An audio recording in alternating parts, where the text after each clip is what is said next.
সকলোকে নমস্কাৰ জনাই আহিলোঁ আকৌ ভালনে বাৰু সকলোৰে বিশেষ অকণমান মনৰ কথা শ্বেয়াৰ কৰোঁ বুলি আশা কৰোঁ আপোনালোকে কথাটোৰ পৰা নিশ্চয়কৈ উপকৃত হ'ব তো কথা হ'ল অলপমান দিনৰ আগৰ পৰা মানে মেক্সিমাম মোৰ এনেকুৱা হৈ থাকে গম পায়নে ভৰি বিষ মানে কেনেকুৱা ভৰি বিষ সৰু গাঁঠিটোৰ ওপৰৰ পৰা একদম আঁঠুৰ মানে তলৰ যিখিনি কলা ফুল বুলি কোৱা হয় মাংস পেশীবিলাক তো ওপৰটো নিবিষায় তলৰ মাংস পেশীবিলাক নহয়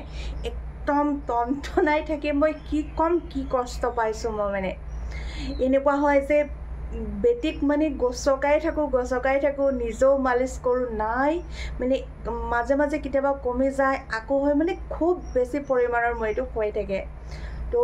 কাম বন কৰিবলৈ মন নাযায় নহয়নে তো মই হস্পিটালে গ'লোঁ বিশেষ তেনেকুৱা এবাৰ GNRCত দেখাইছিলোঁ দেই GNRC গুৱাহাটীত দেখাই পেলাই বহুখিনি টেষ্ট কৰি পেলাই প্ৰায় 3000 মানৰ ওচৰৰ দৰৱ পাতি দিলে তো হৈ গ'ল সেয়া 2 বছৰমানৰ আগৰ কথা এতিয়া মানে সেয়াই মই এনেই হস্পিটালত গ'লোঁ চাব হা কি দিলে মোক তো ভৰি বিষ বুলি দেখাব গ'লোঁ আপুনি চিন্তা কৰক জইণ্ট পেইনবিলাক হ'লে মানিলোহেঁতেন যে কেলছিয়াম কমিছে বুলি ন তো মোৰ জইণ্ট পেইন হোৱা নাই মাংস পেশীৰহে বিষ তো মোক দি দিলে এনেকুৱা কেলছিয়ামৰ এটা ফাইল তাৰপিছত দি দিলে বৰফিন বুলি এটা পেইন কিলাৰ এটা ফাইল দিলে ষ্ট্ৰিপ দি দিলে হা তো চিন্তা কৰকচোন এই মাংস পেশীবিলাক যিখিনি পেইন কিলাৰ ময়ো জানো যে ফটকেনে বিষালে অকণমান খালে জাষ্ট আৰামহে হ'ব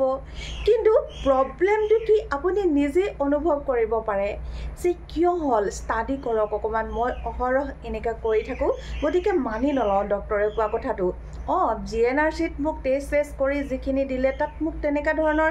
এটা পেইন কিলাৰো তাৰ মাজত দিছিলে এটা ষ্টিপ কিন্তু মই সেইটো নললোঁ বাকীখিনি ল'লোঁ কিন্তু সেইখিনি খায়ে মই উপকৃত হৈছিলোঁ যিহেতু তাত মেক্সিমাম ভিটামিনছ মিনাৰেলছ এনেকুৱা ধৰণৰ তাৰপিছত নিৰবিয়ানো এনেকুৱা নাৰ্ভৰো দিছিলে দেই তেনেকুৱা ধৰণৰ মানে সেইখিনি বিশেষকৈ বেছি পৰিমাণৰ কিন্তু ভিটামিনৰ এনেকুৱা হেৰি দিছিলে তো সেই তেতিয়াতো মই পেইন কিলাৰ এটা ফাইল যদিও দিছিলে মই লোৱা নাছিলোঁ তাৰপিছত এইখন হস্পিটালত আপুনি চিন্তা কৰকচোন অকল এটা ষ্টিপ পেইন কিলাৰ এটা ষ্টিপ দি দিলে মোক কি কেলছিয়াম গতিকে নিজৰো অলপ ষ্টাডি কৰাৰ ক্ষমতা আছে নহয়নে যে কিয় হ'ল আমি সেইটো ভাবিব লাগে জাষ্ট মই ইমানেই কষ্ট পাইছিলোঁ নহয় মই কিন্তু সেইটো ফাইলটো তাত ঘূৰাই থৈ আহিলোঁ কেলছিয়ামৰ হেৰিটো আনিলোঁ তাৰপিছত বৰফিন যিটো দিছিলে ফ্ৰী তো হস্পিটালত মই সেইটো দি থৈ আহিলোঁ যে এইটো নালাগে ৰাখি দিয়ক তো মই আপোনালোকে এটাই কথা কওঁ যদি বিশ্বাস কৰিছে মোক আচৰিত ধৰণে মোৰ বিষটো কোনো ধৰণৰ মই আনকি কেলছিয়ামো খোৱা নাই তো আচৰিত ধৰণৰ যিটো মই ইমান কষ্ট পাই আছিলোঁ বিশেষ এবিধ ফলে হয়তো নোহোৱা কৰিছে মোৰ ওপৰলাৰ কৃপাত তো আপোনালোকে এবাৰ যদি ট্ৰাই কৰে বহু গুৰুত্বপূৰ্ণ সেই ফলবিধ আপোনালোকৰ হানিটো নহয় বৰঞ্চ দেহৰ বহুত লাভৱান হ'ব ইয়াৰ ওপৰত যে কৈ থওঁ আৰু এটা মোৰ এক্সপিৰিয়েঞ্চ যদি আপোনালোকৰ এনেকুৱা ধৰণৰ বিষ টনটনাই থকা যিটো কলা ফুল মই দেখাম কোনটো কলা ফুল কোনটো বিষাইছিলে মোৰ তো বেটিৰ ভৰিখনতে মই দেখাই আছোঁ ৰ'ব তাৰপিছত মই এটা কৈ থওঁ মোৰ এক্সপিৰিয়েঞ্চ আপোনালোকে এনেকুৱা যদি হৈ থাকে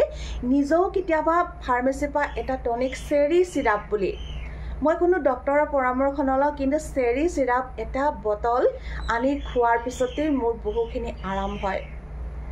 আপোনালোকক মই দেখাই আছোঁ ফলবোৰ বহুত দীঘল হৈ যায় ভিডিঅ'টো নহয়নে ভৰিখনত মই দেখাইছোঁ মোৰ বিষটো মানে এইখিনিৰ পৰা এইখিনি এই ওপৰৰ অংশটোত আপুনি বিষ নাই আঁঠুৰ তলৰ পৰা এই কণৰ পৰা একদম এই কণলৈকে মাত্ৰ এইখিনি বিষ আমাৰ দুৱাৰ মুখতে আছে সেই ফলবিধ মই এইকেইদিন জানে যথেষ্ট পৰিমাণে ফল খাইছোঁ কালিতো মই ভাতেই নাখালোঁ তো ফলে খাই থাকিলোঁ চৰাইবিলাকো সুস্থ হৈ থাকি এইবোৰ খায়ে আমাৰ নিচিনা হয়তো বেমাৰত নপৰে ন ফলবোৰ খাই কিমান কোলাহল কৰি আছোঁ চাওক গছজোপাত কি গছ জানেনে এইজোপা জামুক গছ ক'লা জামুক তো ক'লা জামুক খাই তো ভাবিব নোৱাৰে কি মই ৰিলিফ পালোঁ আপুনি খাই চাবতো এইবিলাক চৰাই খাই পেলাইছে চাওক এইবিলাক পুৰা চৰাই একদম এনেও কিমান বেছি উপকাৰী গুণ ভাবিব নোৱাৰে ন আপোনালোকে যদি পায় য'ত পায় খাই চাওক কেইদিনমান মই বহুতো বেছি খোৱা নাছিলোঁ কিন্তু খাইছিলোঁ দুদিন কেইবাদিনো অলপ খায়ে আছোঁ মানে মোৰ আচৰিত ধৰণে এই ফলবিধে নোহোৱা কৰিছে চিন্তা কৰক যদিহে এই ফলবিধ নাপায় তাৰমানে কাৰণটো কি আপোনাৰ দেহত হিমোগ্ল'বিনৰো কম হ'ব পাৰে তো ইয়াত যথেষ্ট ফলিক এচিড মানে বহুখিনি এনেকুৱা ধৰণৰ আছে ইয়াত ভিটামিন মানে কি ক'ম আৰু গতিকে সেইটোৱে কৈছোঁ চেৰি চিৰাপ হ'লেও এটা আনি খাই চাবচোন যদিহে ফলবিধ নাপায় তো ক'লা জামুক আকৌ এবাৰ কৈ থলোঁ যদি পায় নিশ্চয়কৈ খাব